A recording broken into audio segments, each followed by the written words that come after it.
All right, on a scale of 1 to 10. By the way, none of this is being recorded. You're lying. Yes. I know. We're just starting live right now. Right. Give or take-ish. Right. Okay. Yeah. So, have you ever done any kind of an interview thing before? No. Have you ever been on the radio? No. On TV? No. And so on a scale of 1 to 10, in terms of like nervousness and just kind of anxiety and stress about this situation that you're involved in right now, 1 to 10, where would you be? 22. 22? Yes. Okay. Is there anything at all? Do you need to do some yoga, some deep breathing exercises? No, I'm okay. All right. Okay. Is this a reoccurring theme, this nervousness in your life, or is this just... Yeah, just, I have is it a just little right now? anxiety, but this is, This is big. All right. So here's the thing. Mm-hmm. This is the good news. The good news is, in terms of listeners, we haven't broke the 10,000 mark yet. Great. So it's still under that. That's wonderful. So if you say anything silly or just dumb... It'll just be thousands of people, That's not tens of thousands. That's awesome. You feel great. I do. It totally takes the pressure off, doesn't it? Oh, it does. All right. Totally relaxed. All right, good. All right, so let's clear up something first before we get recording. You have a little bit of anger towards me. I do? That's what you told me. Oh, I did. Okay, you did. Yes. Well, I mean, you're over it. Maybe. Okay. Because at some point on one of the very first Teaching a Rockstar podcasts, Yes. we interviewed Mabry Allen, Yes. who we all taught together. Yes. And I referred to you as... Yes. Go ahead, say it. assistant. Yes. You're not just assistant, your assistant. Yeah. Right. Your assistant. Yeah. And my daughter looked at me because she knew. She just knew. Right. The She knew. anger would. Right. I go, his assistant. Right. Really? Yes. Now, at one point in our time together teaching, you called me, would you say I was narcissistic? Is that what's the word? Yeah, well, that is word, yes. I think you used that about me. I could have. It was right before you punched me in the arm and left the bruise for 2 weeks. Yes. Okay. So, by the way, punching a coworker in the arm and bruising them for weeks. Is frowned upon. It is. It is. It's frankly unprofessional. It is. And it called me a name that I really didn't even know what it meant. I had to go Google that. That hurt. I'm sorry. Is this public apology Right. time? It is. Yes. It is. I'm sorry. Hurt your feelings. Okay. And your feeling. That's right. You remember. I remember. You have one feeling. That's right. And, okay. Well, listen. So here's what we're going to do, man. Just relax. We're going to have a good time. We're going to chit-chat it up. We're going to talk about you and your life and growing up in... I knew you were going to say this. I did not see. growing up in, what's the name of that godforsaken little town you're from? Ottawa, Canada. No. Illinois, right. Same thing. And we're going to talk about life growing up and your parents and how you what all the ingredients of how you became you, and our time together over at the Springs, over at Cy Springs, and then what you have going on now and what's ahead of you. And I'm looking forward to it, man. It's been years since we get to hang out and really chit-chat it up. Yes. So good. I'm glad you're here. You ready to do this thing? I'm ready. All right, I'm going to kick it off. Now you're going to start recording right now. And rolling. Place, quiet on the set. And action. All right, we are officially rolling. All right, Teaching a Rockstar podcast. We have Jaime the Ham Cunningham in the house. We're going to have a great conversation today. Listen, I just got back. I flew back from El Paso, and I did their Culture Caring in the Classroom conference. And, man, what an amazing, phenomenal conference put on by Region 19. Barbara and Wes over there, man, those guys did such a great job putting that thing together. We had about 1,300 teachers from the El Paso area, and it was just fantastic. You know, hanging out with that many teachers on their day off, coming in And it was a spectacular conference. David Garcia was on the bill. He was great. If you never saw him speak. And, man, we saw mariachi kids. There's this lieutenant colonel was there giving his thing. I'll tell you about that in a second. And it was just a great day. So thank you so much for them. Also, on earlier in the week, I was in Toloso Midway ISD. And what a cool school. Let me tell you something. Those teachers love teaching. And you know what they do there? What? Year-round school. Oh, man. They love it. Yeah. Everyone I talked to them, you know what they said? They said, I'm not sure I could ever go back. Wow. That's how much I love it. And they have an amazing district. And here's one of the amazing things there is I was talking to the superintendent who's been there for 19 years. Wow. Unheard of. Yeah. Because that's like a 3-year job. You get a crazy school board member. They hate you. They get everybody to vote against you and they kick you out. You know what I mean? They get somebody else and go. So it's like a 3, 4, 5-year job. Right. 19 years. Awesome. She's amazing. And here's what's cool. They have 3,800 kids in the district, I believe. Well, y'all might get the numbers wrong. 3,800.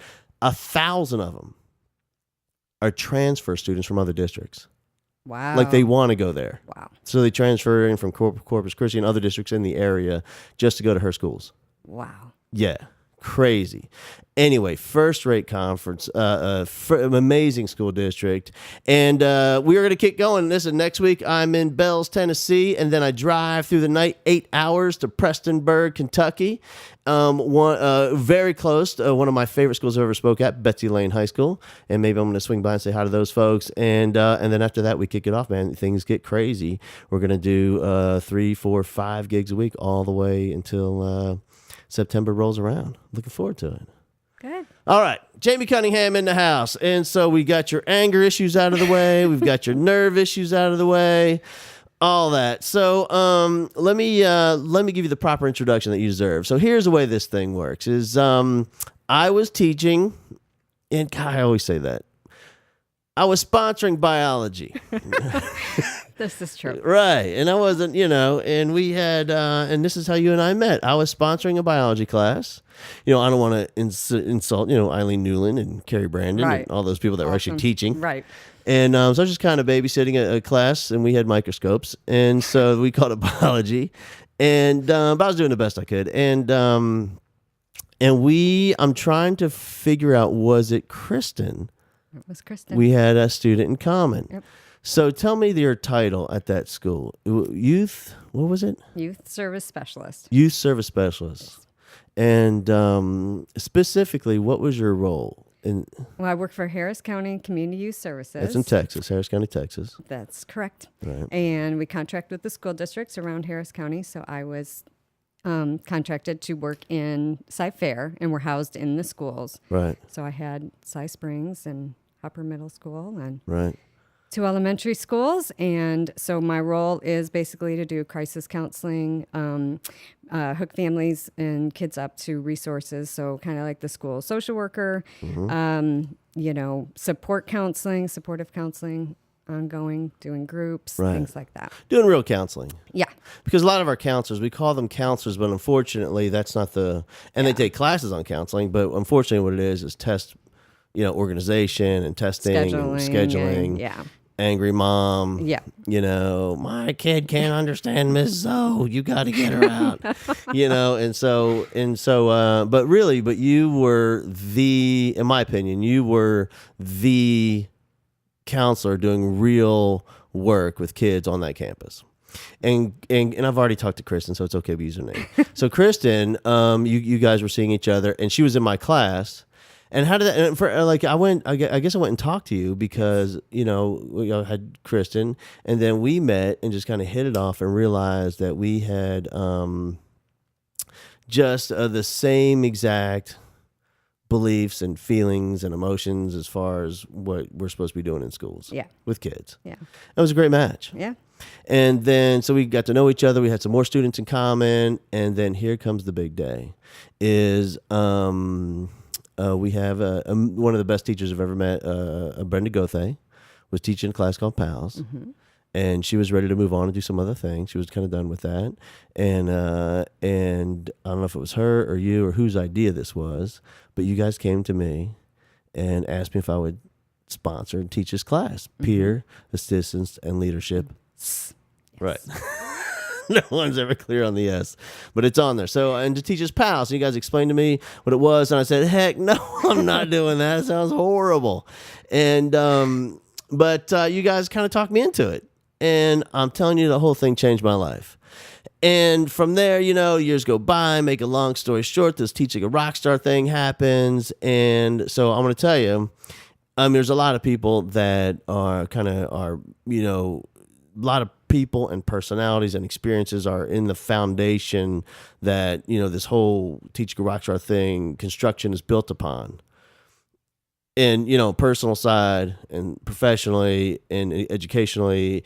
And I always say, the 3 or 4 people that come to mind that really have influenced me in such a way that this was able to happen was Barbara Crook and Mabry Allen and you. Aw.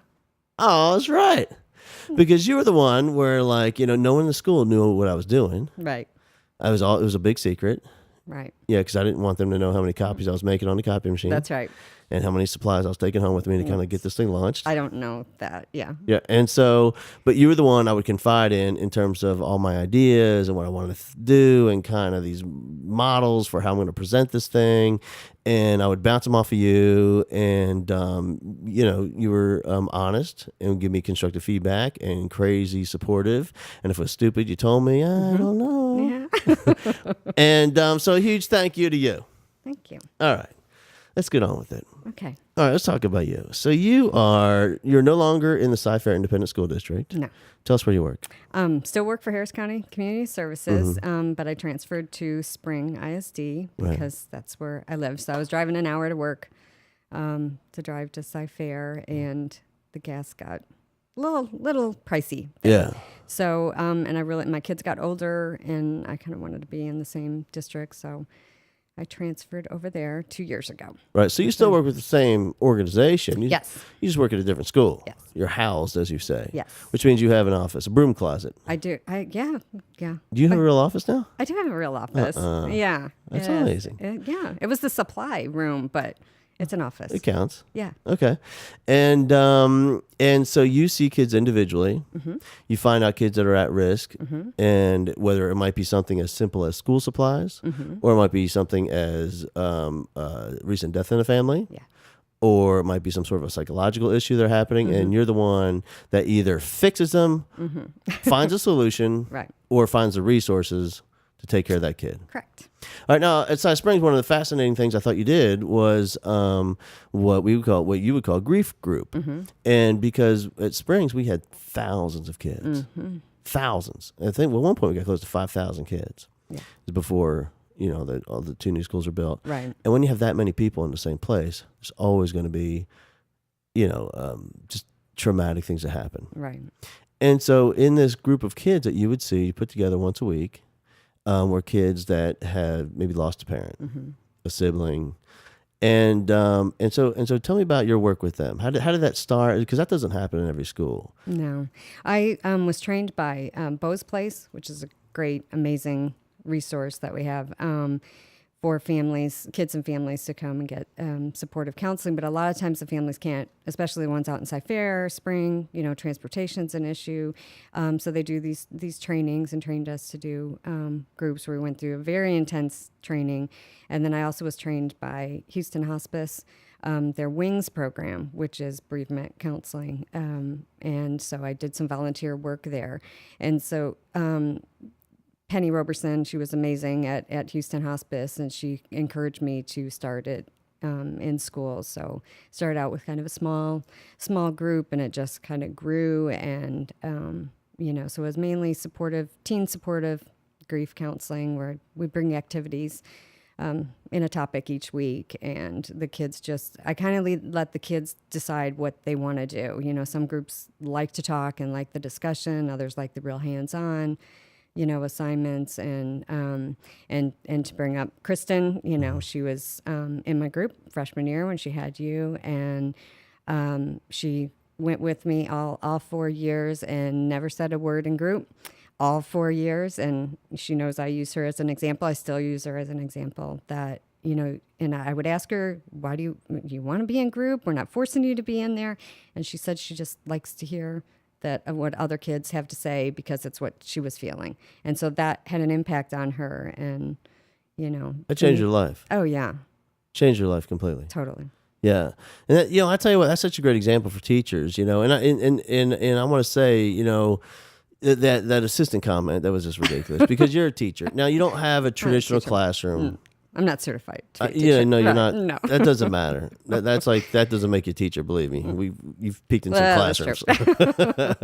But the thing is, you're an amazing educator, and I think that a lot of us traditional teachers, where I mean by that, we have kids in rows and columns who stand at the front of the room, that kind of a teacher, we forget the kid that doesn't say anything might be the one who gets their life changed the most. Yep.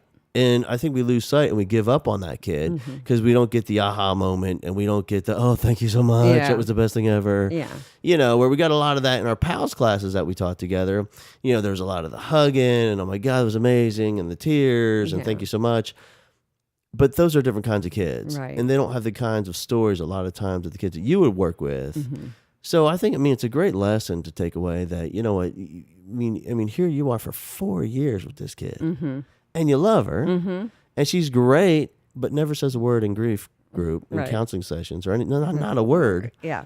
But you know what? She might have got more out of that class than anybody. Right. It's amazing. Right. All right, let's go to the beginning. Let's do a little timeline with you. Let's take it back. Okay. All right, let's take it back here. Let's go way back because you're in your 60s now. Yeah. And we're thank gonna... you. All right. Who's older, me or you? You. Well, 9 months. All 9 right. months older than I am. All right. So you are in your 30s then, apparently. Oh, yes, I am. 35. Right. And did you grow up in Ottawa? I did. So did you live in the same house the whole time growing up? No. Okay, but same town. Same town. And who's a teacher? Mom's a teacher. Dad's a teacher. Dad's a teacher. What's mom do? Mom was a secretary, but she was a at-home mom while I was growing up.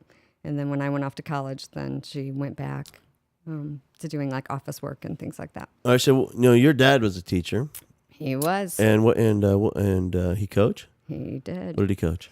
He first started out with football when I was real little and wrestling. Yeah. And then he went to he then was reffing those sports, mainly wrestling, and then he brought soccer to Ottawa. America. He's the one who brought it. He did to America. Which, by the way, I have to do a shout out to my brother because today, like right now, he's being interviewed. He's crazy. We'll get to that.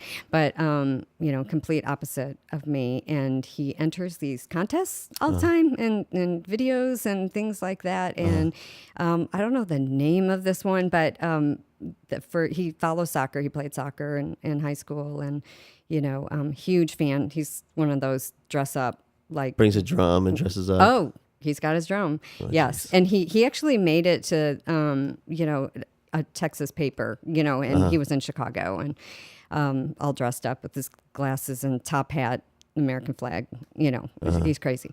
So he got picked out of, I don't know how many hundreds of videos. He's in the top 4 right now being interviewed to be correspondent for the World Cup games for USA. Really? Yes. So he made the top 4. So they're doing a phone interview today, a really long phone interview. And if he gets it, then he gets to... I think you'll get it. It's crazy. So he does this all the time, Right. Stuff like that. Is he still doing that character? What's the character? Tell me again. His character. Yeah, what's his name? His name is Danny Donuts. That's it, Danny Donuts. But see, that came from my dad because my dad was, our last name is Radonis. Lithuanians pronounce it Radonis. And so my dad played football in high school. And so then he was a hothead and he used to throw his helmet all the time, I guess. And so there's all these newspaper articles in Chicago on my dad, and they called him Donuts Radonis. And so that's Donuts Radonis. And then my mom, her parents owned a bakery, and that's what we grew up with. So the name just kind of stuck. And my brother got married and had a donut cake that was giant donuts. It's just crazy. His wedding was insane. Really? Yeah. Yeah. All right. So anyway, Soccer, my brother was a freshman, and my dad, freshman or sophomore, and my dad brought soccer to Ottawa High School and was the soccer coach. And So your my brother dad's teaching played. high school. Yeah. Was he still teach? My dad is 81 years And old. he's still teaching? Yes. No. No. Okay. He's retired. Yeah. All right. So how many years in the classroom for him? What would you guess? 30-something, 35. That's a 30. lifer right there, man. Yeah. All right. So he was in, and he taught what? Tell me again. He taught driver's ed, health, PE. So he taught sex to all my friends. That it was a little uncomfortable. Yeah, your dad's talking about sex ed to your friends. Yes. Mm-hmm. I didn't take his class. I got You're another saying- teacher. Oh, okay, cool. Yeah, because And yeah, it's just bizarre, right? yeah. And so you went to the same school with your dad. Yeah. All right, with him as a teacher, was there extremely high expectations for you academically, Yeah. Oh yes. starting young? Oh, very. Yeah. And so you would come home and like it's mandatory homework time, Oh yeah. and you're expected to make A's, Mm-hmm. Yeah. be Can't the get best, B's. Yeah. best in the class, the whole thing. Yeah. And so you would take on that pressure. Yes. And so and how do and do you wonder why you're nervous right now? There might be a connection. Okay, I'm just asking. And so did you live up to that or did you disappoint him? I lived up to it to the most part. I got 1 C in high school In what? in quantitative chemistry. What is Our that? teacher was crazy. No, take some responsibility. It was you. Yeah, well, it was hard. Chemistry, I don't like chemistry. Okay. It was very hard. But there was qualitative chemistry and quantitative chemistry, and the qualitative was the easy one. Right. But so I had to take the hard one. What's the difference? I don't even know Right, anymore. That's what yeah, I get to see. right. Yeah, but just won 6 weeks. Rest were A's. A's and B's. Got B? B's in geometry. It's still eating away at you, isn't it? It is. That's interesting because I have no idea what my grades are or were or anything. But you can still name them. Yeah. All right. So obviously your dad's a great influence growing up. And how about elementary school? How'd you do there? Very well. Was it fun for you? Did you like it? I did like it. I was very scared. I was very scared of getting in trouble, but I didn't talk, so I don't know why. We moved in 3rd grade. That was huge for me. And we moved out to the country, still Ottawa, but you move out to the country, so you were no longer be able to walk to school. I had to take a bus. Right. And some of my bus stories. I do. Yes, in the winter. And we went to Wallace Grade School.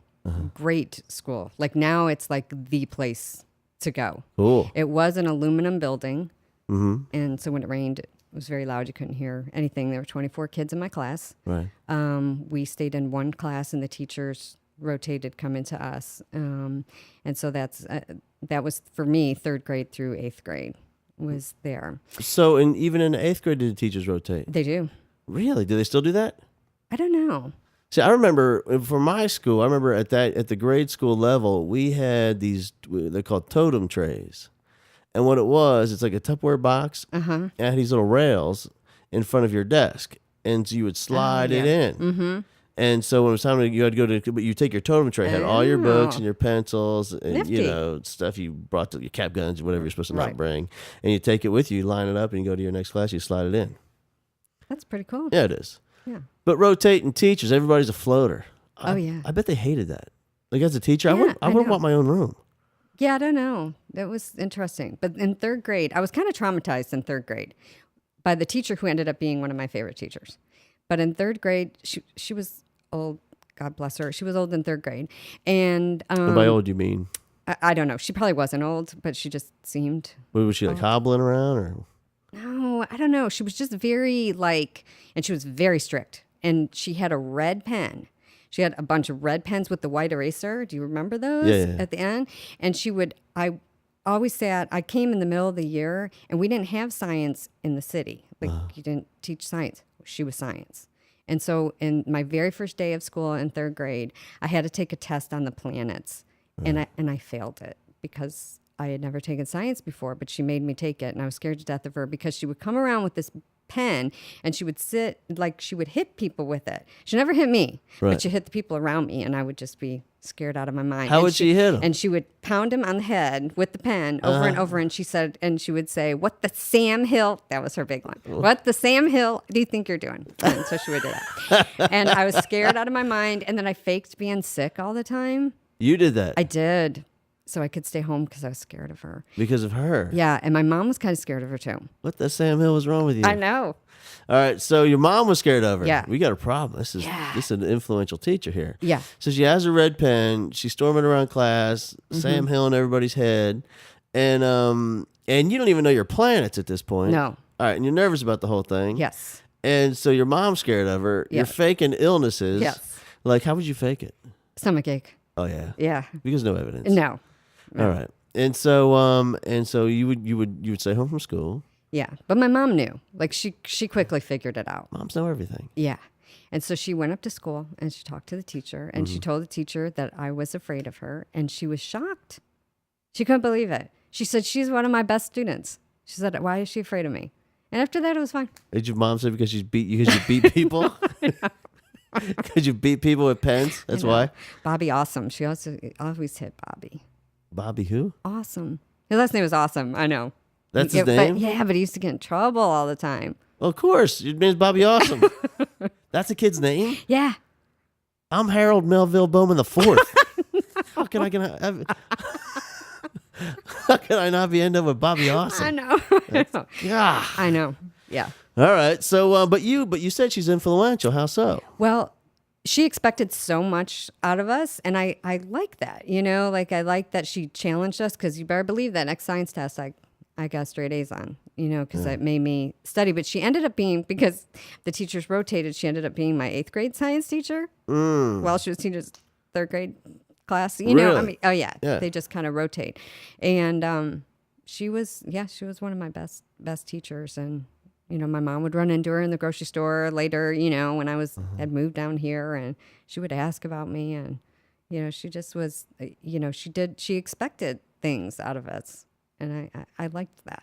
Yeah. And she ended up, it was kind of like a respect thing after she didn't do the pen thing to the 8th graders. She was the 3rd grade. What'd she take to them? A stick or something? All right. So, but because you had those expectations of you, and then deep down, and then you find out she really likes you, and you're her best student. Yeah. Then things kind of changed. Yeah. And you performed well. Yeah. But interesting, you know how interesting is, we always say, man, you got to tell them. The kids don't know. Yep. You have to say the words. Yep. I care about you, man. You're doing a great job in this class. You're one of my best students. I expect a lot from you. Right. Somebody else, Bobby Awesome. Kind of low expectations for him, but for you, high expectations. Yeah. I think it's important for teachers to not just tell their mom, but to tell you, don't you? Because it would have changed everything. Oh yeah. From the beginning. Oh yeah. Yeah. If it would have been a welcoming, and that's the thing too, when kids, like I just moved, so my daughter is starting a new school, she knows no one. And I'm very petrified because my experience when I moved in November, so school had already started, and it's a small school, so you would think everybody would be, the kids were great, but it was just that the teacher wasn't very welcoming coming in. It was like, okay, these are my expectations, sit down, Yeah. And I just think that, teachers need to be a little bit more compassionate about, where a kid may be coming from. And they don't know. It's a scary thing. I know. Yeah. Every kid has a story. Yep. And so far, the story that we've heard from you is like a running theme. Anxiety, nervousness, petrified, fear. Yeah, I know. All right. And so you're killing it, man. You're doing great all the way through grade school. And then you go to junior high. I guess it's all all the way to 8th. Teachers rotating. Yeah. I get it. And then you go to high school. Your dad's at the high school, and everybody knows little Donuts Rodonis. Oh yeah. And his name wasn't Donuts Rodonis as a teacher. Okay. They didn't call him nice things. Really? No. Was he known as like being a? Well, they called him Squid. So Squid. then I became Little Squid because he has a big belly. And then with wrestling, when you're a ref, your arm is going. And so somebody said he looked like a squid. And so that started, but it was a very negative. It wasn't like a happy, kind of term, an endearing term. Endearing squid? It was bad. And so then older kids would like kind of pick on me. As a little squid. Yeah. All right. And it was very scary. Did you have a big belly too? I did not. Okay. But guilt by association. Oh, yeah. All right. So how'd you do your freshman year? Really well. I mean, academically. And then I was a cheerleader. So that really helped because I was involved and, Right. Met a lot of kids. Met my best friend. She's down here now and she's a teacher. And, we moved down here. How did you and your best friend end up in Houston together, both from Ottawa? Her older sister was recruited from Eastern Illinois, and she's 4 years older than us, and so she was recruited for teaching down here, and she ended up being an AP, and so she moved down here, and then my best friend moved down here the year before I did, and I got out of graduate school, and I didn't want to be in the cold anymore, and so kind of came down here, and I have cousins down here that, so I would visit every year. Yeah. Down here, so. All right, so you do well in high school. You got the squid there. You're the little squid, and Yeah. you're doing little squid cheers. And Thanks for that. yeah, and so you graduate, and you decide. Well, apparently you decide not to be a teacher because you didn't major in education. What was your major? Psychology? Yeah. Okay. So, and what university did you go to? I went to Eastern Illinois my first year, and then Your first year? Yeah. Okay, and you got thrown out for what? I got straight A's too. They throw you out for that? I know. And but I was really homesick. And all my friends were at Illinois State because I was 3 hours away and I wanted to be, and Illinois State was only an hour and a half away and all my friends were there. And so I transferred there. Because it's interesting, most people want to go further away from their I parents. know. You want to go closer to your parents. I don't know if it was necessarily, it was my mom. It was mainly my mom I missed. And I had a boyfriend, bad boyfriend though, but, and he was back home. And so What was he doing? I don't know, going to junior college and drinking. All right, so he's in Yep. jail, huh? Just to be honest. So You he's know. in prison. And so He's you... not in prison. so he's in junior college and drinking and doing that whole thing. And, Yeah. and you're making straight A's hours Yeah. away. Yeah. And so you're homesick. You miss mom, miss the squid, and you want to get a little closer to your friends. Yeah. And so you finish up where? Illinois State. How many years? 3 years there. 3 years, 4 years total. Yeah. Get your degree. And do you go into the workforce and No. be a productive member of Well- society, or did you go to school? Well, for summer, I worked at LaSalle County Youth Service Bureau. So I was making a lot of home visits and, working with kids and families and stuff. But I got into the master's program for preclinical psych at Ball State in Indiana. So Who went there? David Letterman went there. There you go. Yes, he did. Right. And so Don't you do any protesting there, by the way. They don't like that. And so you do your psych stuff, your master Yes. stuff there, yeah. and you do really well academically, of course. I struggled the first semester What was the problem? there. I was getting married, so I was kind of, So you're getting married yeah. to the same boyfriend? No, You got rid of him. got rid of him. All right. Got rid of him the second year I was at college. Okay. Found a new one. Mm-hmm. And was he going to school with you at Illinois State? No, He was back home. he was back home. Is he from Ottawa too? Yeah. And did you know him in high school? I knew of him, and he was like friends with my friends. All right, friends of friends. Yeah. Okay, so you're getting married, you're finishing your master's, all that's going on, and you finish up, and you now have a master's, and you are what you like certified to counsel, like psychologically, all that stuff. Well, What is that called? see, I don't, license, you mean? Yeah. Yeah. No, you don't automatically get. See, this is the whole thing about the problem with this degree. If I stayed in Illinois, Right. then I could get licensed, or stayed in Indiana, I could get licensed as a master's level psychologist. And then, but I moved down here, and there's all different kinds of license, and it just didn't quite work out. Right. I didn't really know what direction to go in. So should have been a licensed professional counselor is what I should have sat for here, but I sat for a social work license because my agency had asked for that. Okay. Yeah. So you start off with Harris County. No. No. Started out with Montgomery County Uh-huh. Youth Services. Working in schools? Yeah, it was a little different. It wasn't quite set up the way Harris County is set up. So we had outside offices, and then schools might call us in to do group or see a kid there. But we mainly saw kids and families and in our offices, and we did parenting classes. And I was out in East Montgomery County, so I worked with New Caney and Splendora. Some country kids out there. Yeah, that was kind of a culture shock for me when I moved down here. Yes, Yeah, it was. Yeah, well, moving here from anywhere is a culture shock, it is. and it's a whole different thing. Yeah. And then eventually moved to Harris County. Mm-hmm. And what was his first school? And so this is where now you're housed. You're officing in schools. Yeah, well, we were housed in the administration building, and because there were only 5 of us when we started, now they have 14 of us out in Cy-Fair. But Cy Springs wasn't built yet, Right. so I had Cy-Fair High School was my main high school, and I had a lot of elementary. It's like 9 or something.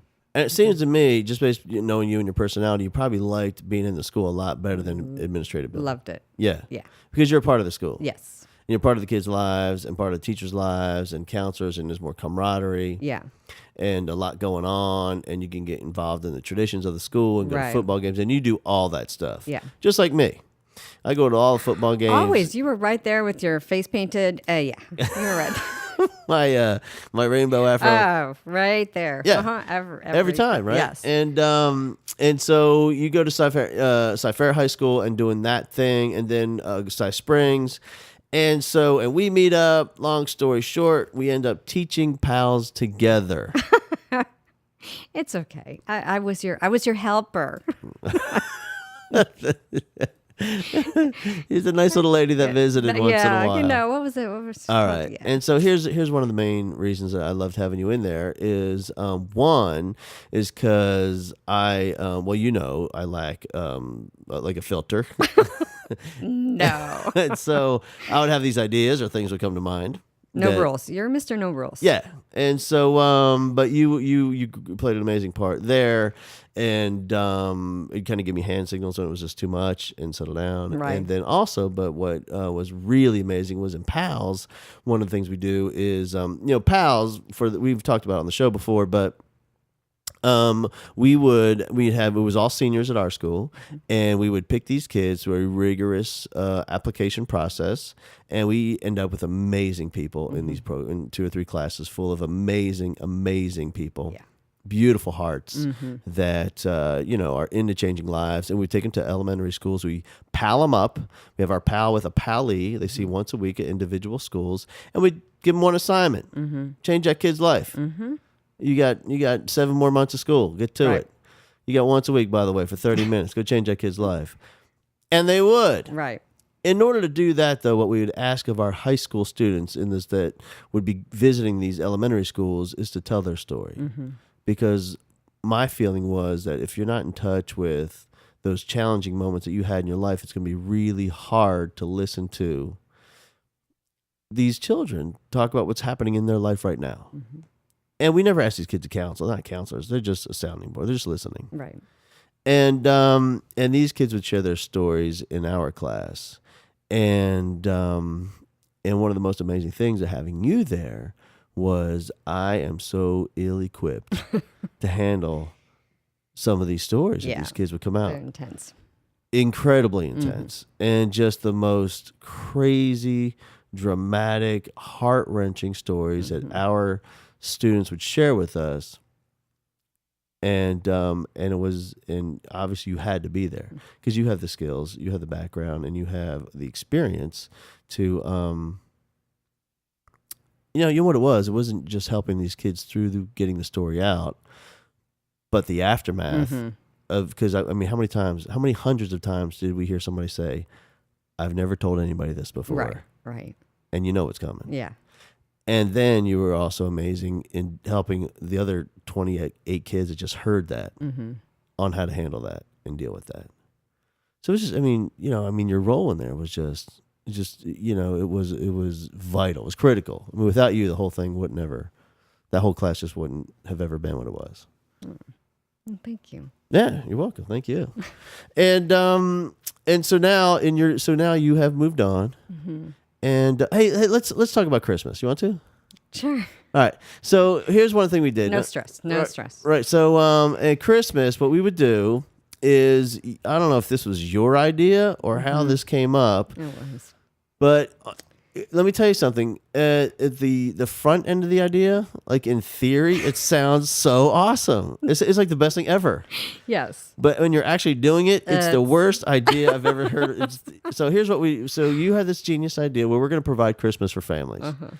And families would come to us through, how would we define churches, and we would get calls. I would know them through the work that I did. Yeah. So the counselors I would ask the counselors, of any families that are struggling, and it might be somebody that we did get school supplies for, or I had to get food for, during the year. And I just kind of kept that family in mind, or we would hear their story and just know that they were struggling and that they were, everybody's deserving of getting, having Christmas. And so many kids don't have Christmas, right. and they don't celebrate it because they don't get gifts. And so I just, came up with a brilliant idea that we need to, and I can't say no to anyone. So that's where it got kind of tricky, but it worked every time. It worked every time. That's every true. time. It was the craziest thing I've ever seen.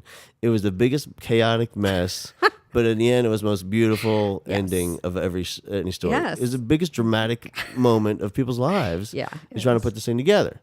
So we would come back from, here's the way this thing would work. We would come back from Thanksgiving, and that week it would start. No, before Thanksgiving. Really? Yes, so people could go shopping over Thanksgiving. Oh, I remember. Yes, so it had to be done that Friday. Right. That's why.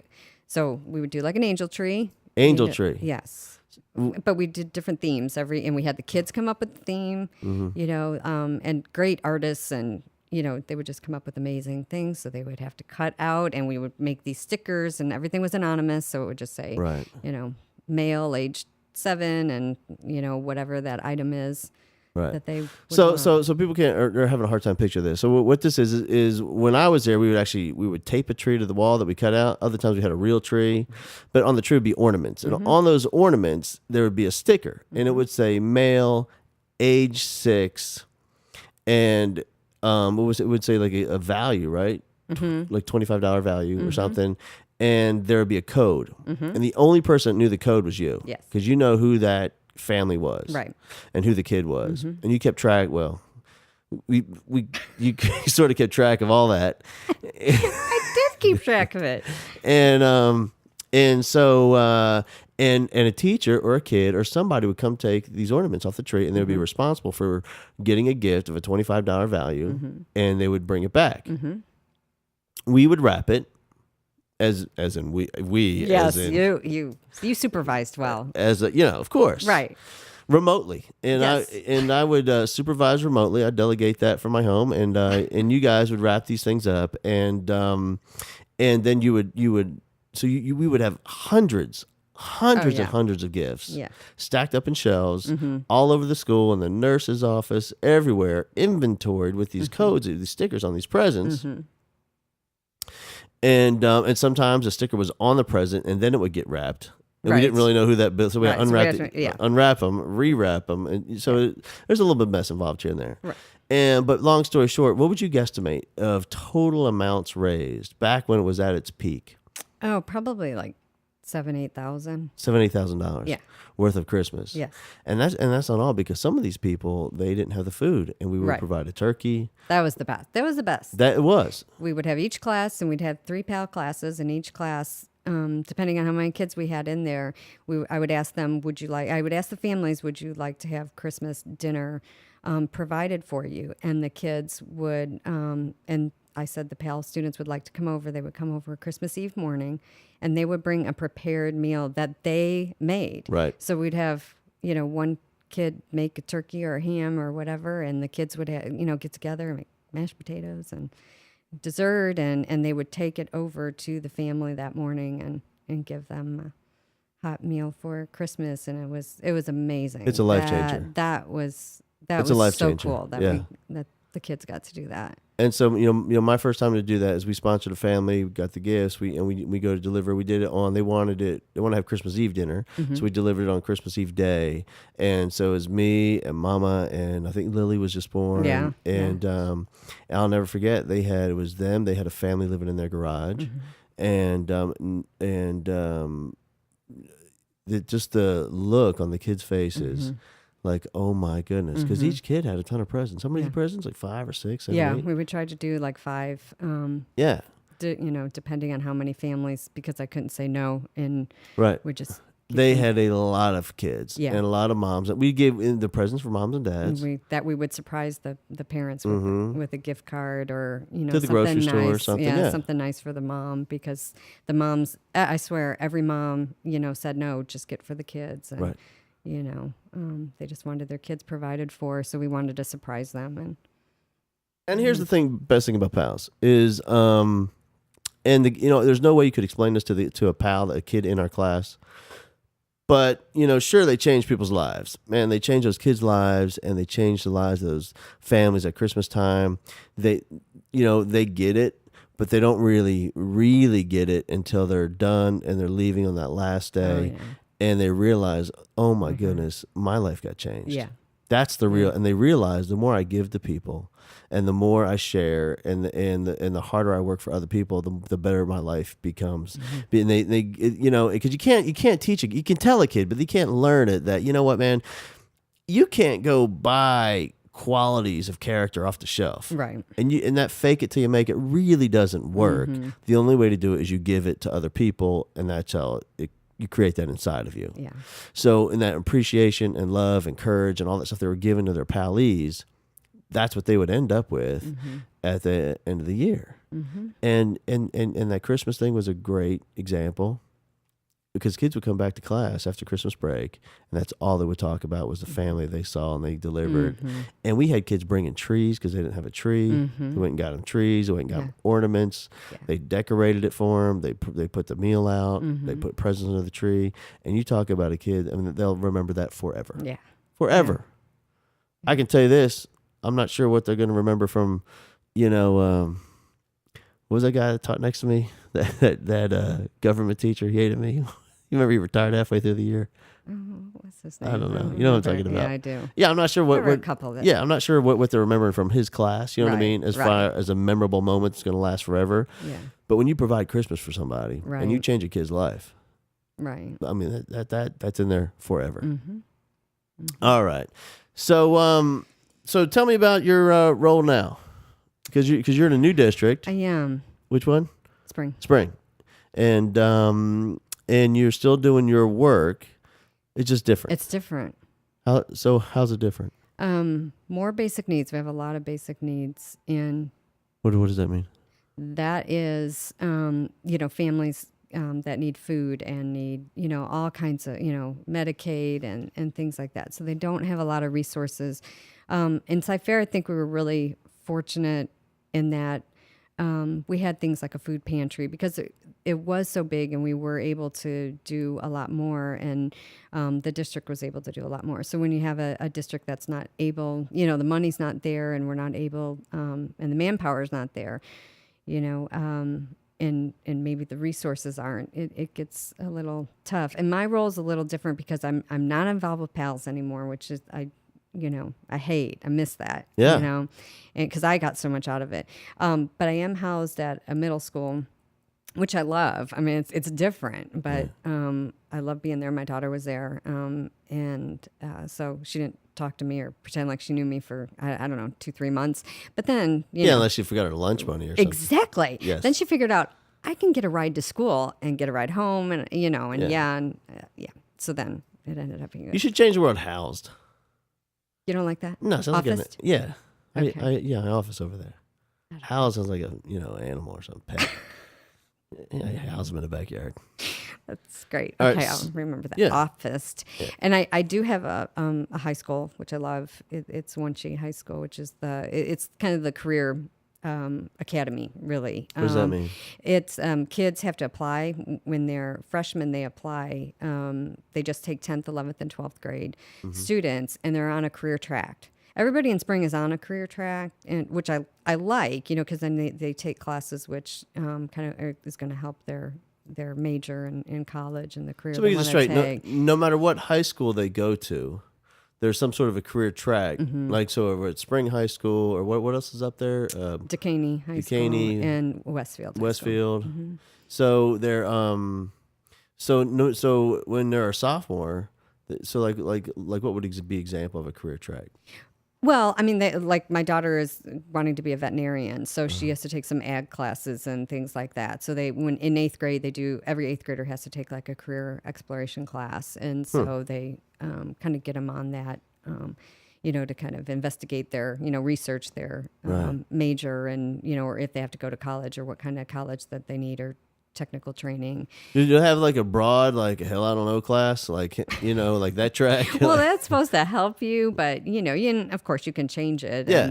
And, things like that. But Like but a general studies. one she is great because you have the medical tower, the professional tower, and the technical tower, and so they there are kids that if they want to be a welder, and they get accepted, they apply and they get accepted there. They're really hands-on. Most of them have internships of some sort. And it's neat. It's great. A really neat, especially here place. in South Texas, man. They can Yeah. go out to George West and out there in a pipeline and work tomorrow. Right. Yeah. So it's neat. I mean, it's a neat place. But so the needs different. I did a grief group there, because that's needed everywhere. And I did a grief group at the middle school and of just boys. That was interesting, and they were phenomenal. But so some of the same needs are still there, but it's different because those kids are so career and college minded. They're they all had to apply to go there, so there's not really a whole lot of discipline issues going on there. So I don't get a lot of referrals. It's just kind of different. And then I had another middle school, very at risk middle school that I worked with. Do you love it? I love what I do. It's just I miss like the counseling piece of it. I like to do more of that. Like the one-on-one stuff? Yeah. And group. I love doing group. I did groups last year at an elementary school with kindergarten and, up to 5th grade, and crazy little, Yeah. cute. Get some boogers on you? Oh, yeah. Well, yeah. A little bit. That's all right. Yeah. That's how you know you're teaching. It's the sign of a good day. It's out there. Right. So it's just different. And it's different after being in one district for 16 years and coming over, and you're at the same job, but it's trying to get used to a different district and how things are run and things like that. But I love the people that I work with, That's everything. They're great. Yeah. So all the years, and let's eliminate eliminate your current position so no one gets our feelings hurt. But of all the years in Sci-Fair, so if you think back, what was one of your favorite years? What were one or two of your favorite? I can't say that because then if kids are going, why don't you like my year? What would you guess if you had to? I think it's when I really got into doing the grief groups and the pals and, really diving into that. The first couple years didn't have a whole lot of students, so I loved when it was. Is that Springs you're talking about? Yeah, that's Cy Springs. So, so at Cy Springs, like 2004, like probably 2003, 2004. What? I don't even remember who was. I don't do years. See, then why did you just ask me? Because I want to ask you, name some kids. So here's the thing though. But so people know. So we worked at a school that opened. It was a brand new school. I mean, it was spotless. Yes. It sparkled. Yes. And we put them in there 1 grade at a time, or 2 grades at first. Yeah. Freshman, sophomore. Then we added juniors. That's the year I came, and still no seniors. So we had entire wings of the school, not even open for business. We didn't need the classrooms. And then we added seniors. It was the first graduating class, and then and then it just got out of control, and it is crazy huge. Yeah. And then it was so overcrowded. The school's built for 2,200. Put 5,000 kids in there, and we had our trailer park. The villages of Cy Springs. That's right. Where we all had our double wides back there. Right. And so we're packing the kids in there while we're building new schools. But at those first few years for you, that's when it was most magical, and that was where it was just awesome. And everybody's so excited, you have a new school, and everybody is just so pumped up and positive. And I think that I think the last couple years that I was there, it was just there weren't very many of the originals still there. That core group. Yeah, we took a picture. It was like and I don't know, maybe 15 of us. You know, it wasn't very many. And especially when the 2 new schools got built, then people started, you know, so it's different. You kind of wish you could keep locked into those same, you know, the same people that were there and, you know, but. And then things get a little crazy with that many kids in one school. Oh, yeah. Do you know there's a whole Facebook page? It's called, you know you went to Cy Springs. Oh, yeah. And it has a list of all this crazy stuff, right? Yeah. And but have you been recently? No. I've been. Yeah. It's awesome. Yeah. It is a whole different vibe. That's what I hear. That's what I hear. That it's dude, great. what's his name? I can't remember his name. Principal? Yeah, the new guy. He's from Galena Park. That's all I know.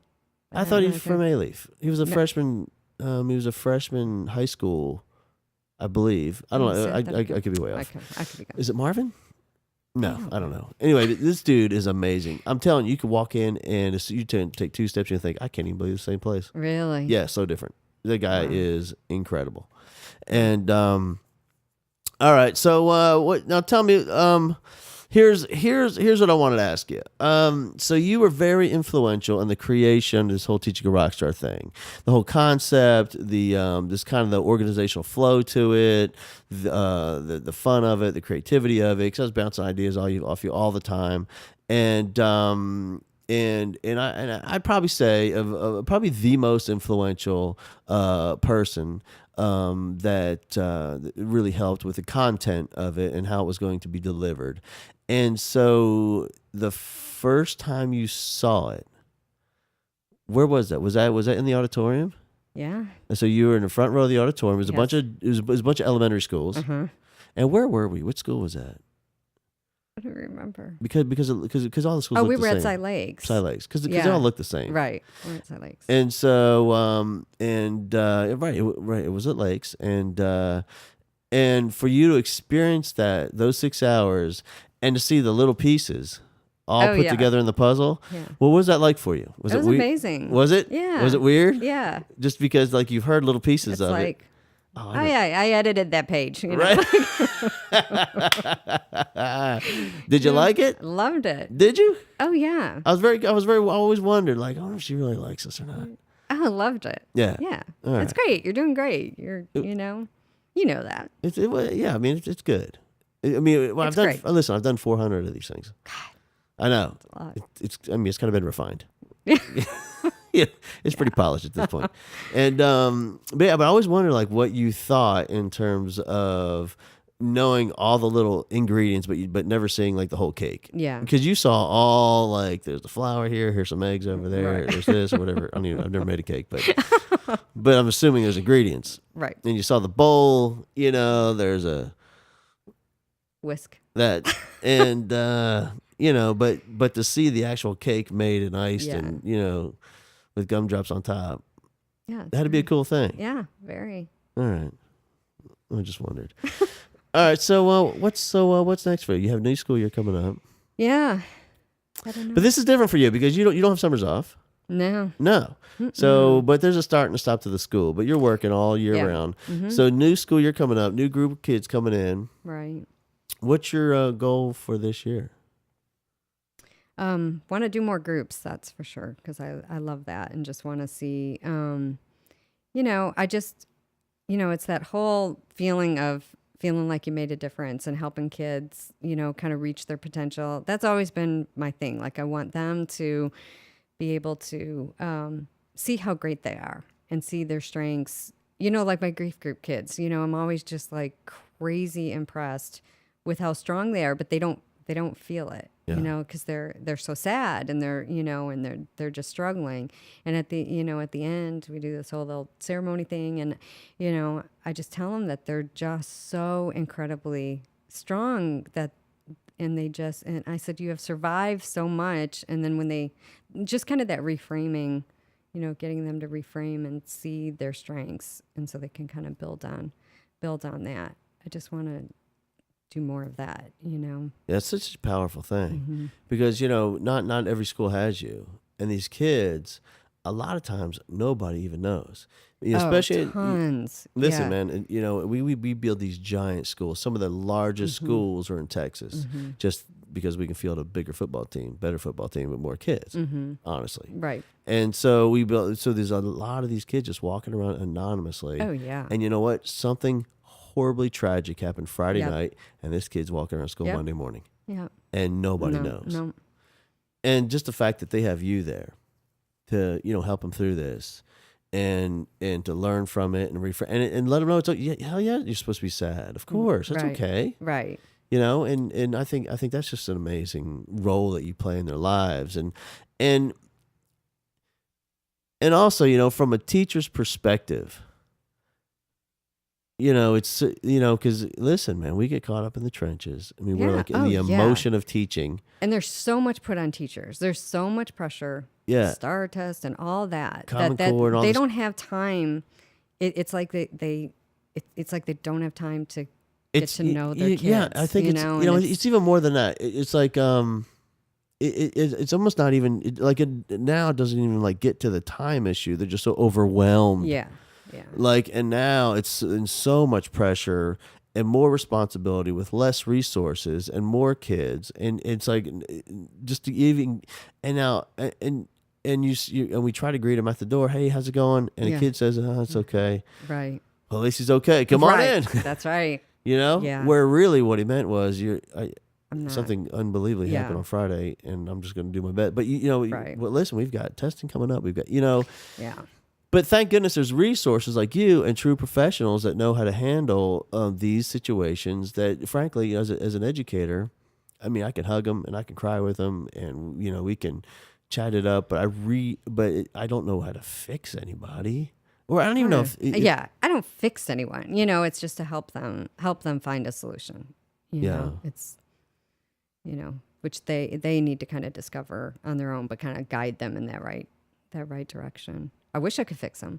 Wish I had a magic wand and could fix all their lives, because what they go through is just incredible.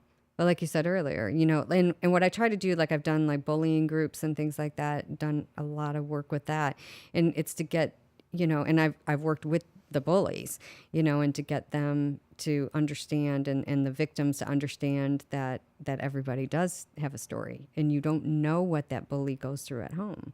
And you don't know what that victim is going through day after day. They may look fine, but, so it's getting kids to, have that empathy, that I think gets lost a lot of time, and having the teachers have that empathy. Yeah. It's huge. And, I might argue with you on the point where, I don't fix them. I get that you don't fix them, but I think without giving them that space, and know how to create a space of trust and love and compassion, and so that because you model what that looks like, and they can see that like every cell of you is consumed with compassion and love for them, and they see that you cry, and it's okay that they cry, and this is sad. It's right. It's okay that it's sad, right? Why not be? It's supposed to be sad, right? And I think that so maybe you can say you don't fix them, but if it wasn't for you, I know that they would just struggle for years. And I think also the other amazing thing is you get them when it just happens. Yeah, if it's done right. Yeah, right. I mean, some of them you find out what happened 3 years ago. Oh yeah, and like it just came out one day. Oh yeah, I've had several of those this year. That is just like, and and the other piece of it that's so important, I think, for teachers that teach the first year of junior high and freshman year of high school, nobody's following those kids, so that they go from elementary school to middle school, and so those sixth graders, we don't know, and unless we've got some really amazing elementary counselors who will call the counselors to say, hey, keep an eye on this kid. Right. But they get overwhelmed too, Sure. and it's just like, oh, well, we'll keep an eye on it. But, but it really, I think, gets lost with the freshmen. And so you don't, and so I think those teachers that have those kids really need to be, tuned into what's going on with their students, because we don't know their stories. With the seniors, we, pretty much know what's going on. Yeah. But I think with those younger ones, and if you lose them then, you really need to get them then, because I think it's just so hard to transition to those schools anyway, just for a regular kid. But anyone that's ever gone through anything. So that's one thing I never really even considered, because like in a junior high, especially elementary, and then also somewhat junior high, even though the kids are rotating around classes, it's a smaller, typically not always, but a smaller school, right. and a lot of junior highs are teaming those kids, so all kind of teachers kind of know what's going on, Right. and they're supporting the kid as best as they can in their classroom. But you're right, and when that kid leaves the 8th grade, and goes to the high school, not the story doesn't go with that kid. No one knows, Right. And then I never really considered this. And you're right, because those counselors and counselors move, Right. and now they're gone, and to prepare this information on every kid is just nearly impossible. Right. So they show up, and a lot of times the story doesn't come with them. Right. It's just an anonymous kid Right. walking through the front doors on the first day with thousands of people. Yeah. And they're just going along with their lives with this heartache and this broken, the feeling of being broken. Yeah. And then that's when they meet you, hopefully, or someone close to in your coworker who knows what to do. Right. So let me ask you this: when you find a kid who needs help, and they come to you, maybe they're recommended by a teacher, maybe you find something out from the counselor, and the kid walks into your where you're housed, and what do you do? Like, how do you? Because are you in a situation? Hey, I know what happened. Well, it depends. It really depends on the counselor and the kid's relationship with that counselor or that teacher. Because a lot of them will bring them to me, and they will say, they'll stay in there, with us, and they'll say, oh, well, or they'll tell the kid, remember that lady I was telling you about, and then this is her. So the kid kind of knows, that I know, the situation. A lot of times we don't know. A lot of times the counselor will say, oh, see this kid, I don't really know what's going on. They're having family problems, and we don't really know what's going on. So, you got to build that rapport with the student first before you really, really dive in, unless of course they're crying or they're in crisis, huge crisis right then. But that's another component of your job that we don't even talk about, because you're like the crisis, you're like the right there. You're at the point. Yeah. So because again, when you have that many people in one building, 400, 500 elementary students or thousands, there's going to be a crisis. Right. Something's horrible. We always talk about teaching a rock star. If you teach enough kids long enough, that many people, something horrible is going to happen. Right. And I think that came up with you. That's part of the reason why, I recommended you for PALS, because I just saw how you interacted with the kids when, we lost a student. You lost one of your students. And when you were teaching teen leadership, and that was a huge, that was very hard for you. And that was, I was still kind of new, with it, but just all the, counseling the kids and, going to the funeral and dealing with all the aftermath, but just to see how your class totally came together and that you were at the center of that, and you brought them together, and you were so compassionate, and, yes, you were teaching, but, and got done what you needed to get done, but yet you were, you had that side, and the kids could see that side, and that was huge. That's when I knew. Like, well, I think you remember, and I remember that situation very differently. Like the thing I remember is me standing in the hallway, not even being able to get in the classroom. Yeah. Like I would look in there. It was a small group of kids. Right. I think we had about 16, 17, and I couldn't even face them because it happened the night before. Yeah. And everybody knew. Yeah. And, and you were there, and maybe some other counselors had come up. I think Miss Martin, She's a principal. Listen, no more Anna. She's Miss Martin. She's Principal Martin. If people knew. Love her. She's awesome. And then, but she was there to help, and I just remember me standing in the hallway bawling. Yeah. Like not being able to even look at them. Yeah. And then and they were all freshmen. Even their 8th grade teacher came up and help out with that day. And and I just couldn't. I had no skill. I had no idea. I didn't know. All I could do was cry. Right. That was it. And But maybe you're But right. that's what a lot of times I think, principals want their teachers to like suck it up. You need to suck it up for your kids. And yeah, you don't want to be out of control sobbing and scare the kids. But at the same time, Right. they need to see that, like, like we keep saying, it's okay. It's okay to, it's okay to be sad. This is sad. This is a horrible thing that happened. Right. And so, yeah, in those crisis situations, we have a lot of crisis situations in spring. And we actually, my coworkers and I are the crisis team. So we get called out on every crisis. So Happens a lot. And when we're That many schools? Yeah. And if there's a death of a student, of a teacher, we've lost a lot of teachers. Yeah. We've just had a lot happen in the 2 years that I've been there, and we're called out, and to be there to go to every single class, and it's hard, and to be there for the staff so that they can do what they need to do. So yeah, it's hard. Yeah, and I think I think you were I think instrumental for me as an educator to help me. I never really got it together in terms of the emotions, but I got in the room. Mm-hmm. Like I got in the classroom. I didn't stop crying. I could talk. Right. I think I got to the point where I could talk, but tears wouldn't stop. They just kept coming out, and boogers were coming down. And, it was ugly. It was nasty, but I could talk. Yeah. And I guess maybe helping me be able to talk, and I couldn't even admit what happened. Yeah. I couldn't even say the words. Right. And they knew, but we had to say it. Like somebody had to say what happened. Right. And even though they knew, and I think just being able to do that and then talk through it and just let the tears happen anyway for I don't know, a few days. Mm-hmm. That and then we would meet. Kept the kids together that day. Got found a space in school and kept them together.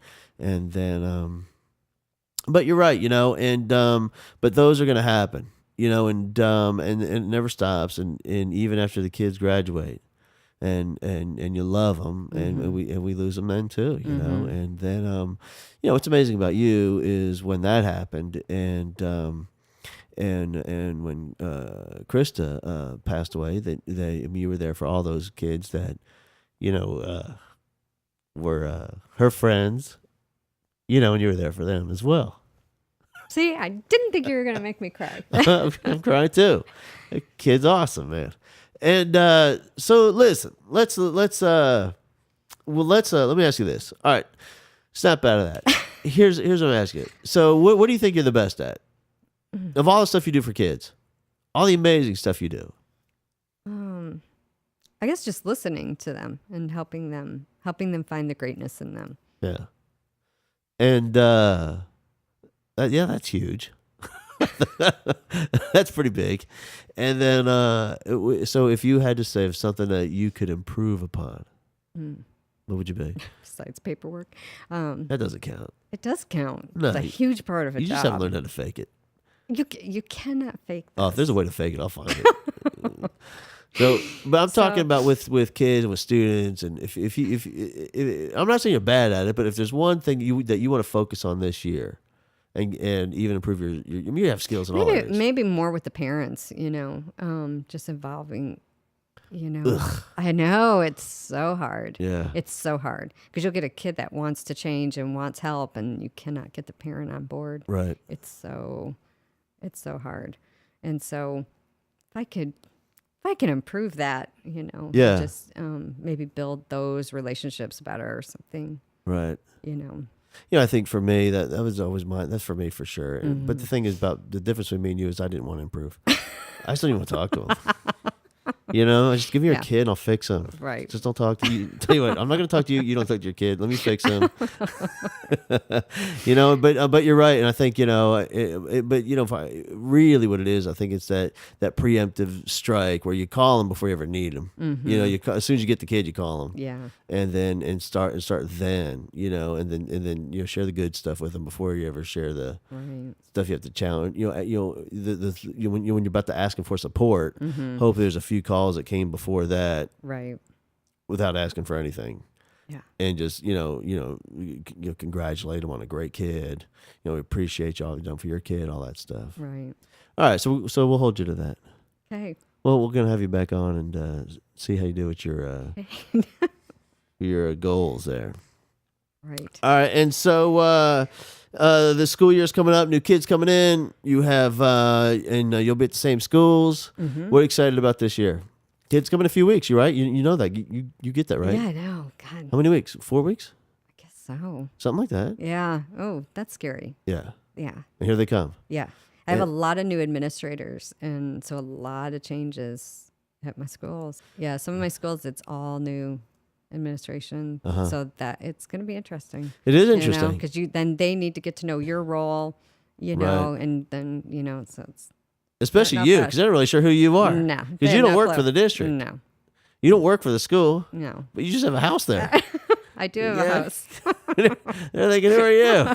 I don't see your name anywhere on here. I know. What do you do? All right, so you have to explain to them what you do. Yes. And I'm sure some are more supportive than others. And and let me ask you this interesting question. Have you found that some administrators in your past have had a challenge with you with not being able to they don't oversee you. They don't really have a control of you because you do your own thing. Yeah. Of course, with their support, but really they're not your boss. Right. They are, but that's what's so tricky, because some of them see themselves as, that because they evaluate us. We get evaluated by every school that we work with. Even though you don't work for them. Right. You work with them. Right. Okay. So the principal, counselors, APs, they evaluate us at every single school. Then that goes to administration for the district, Right. and then that gets sent to the county. So it's really hard because you have to, you're following school policy and county policy, and and it gets very tricky. Yeah. You got a lot of. But yours people are always that stellar. please. Yours are always great. Yeah. Well. Yeah, they are. Just say it. So what? For the there's been a couple. No, there's not. Yes, there's been a couple. That said what? One I remember was came from a principal. Said what? What did it say? It was that I see kids. That too many kids are in my office. I see too many kids. Isn't that funny? All right. Well, but it was a bad thing. It was like not seen as hey, she sees a lot of kids. It was she sees too many kids. That's so interesting. Yeah. You know what? I want you to cut back on this impact. Right. There's there's a lot of life change going on here, Right. and I want you to slow down. Maybe not have as much or as quick of an impact. Right. Yeah, let's settle down on that. And I know that it was, they need to be in class. That's the. Yeah, I get that. Yeah. And I but I don't know, get do that they? Too. See, my whole thing is because there are people that do my job that say no, they need to be in class. Right. they kind of see it the way, and I get that. But to me, they're not being effective. They're not learning. No. When they got all this junk going on, Yeah. so they need to kind of get a timeout and Right. be able to talk about it, regroup, Yeah. then get back to class. But there's different philosophies. Yeah, I get it. But I'm with you. I mean, listen, this kid has Google on his phone. Right. You know what I mean? He's going to have access to this information pretty quick. Yeah. But he's not going to be able to Yeah. use any of it anyway if we don't help Right. get him cleared up, emotionally, Yeah. a little bit of psychologically on how they're thinking and the thoughts coming in and how they're processing all the information. Right. Because they're certainly not going to, be able to learn quantitative chemistry or whatever. I know. That was your problem. It was. Right. Still. All right. So, man, listen, let me tell you something I know you say you're not a teacher, and I get that because, you don't have a class of kids that come in and see you every day and you're in charge of, some sort of a content area. But I'm here to tell you, I've seen thousands of teachers coast to coast all over the nation.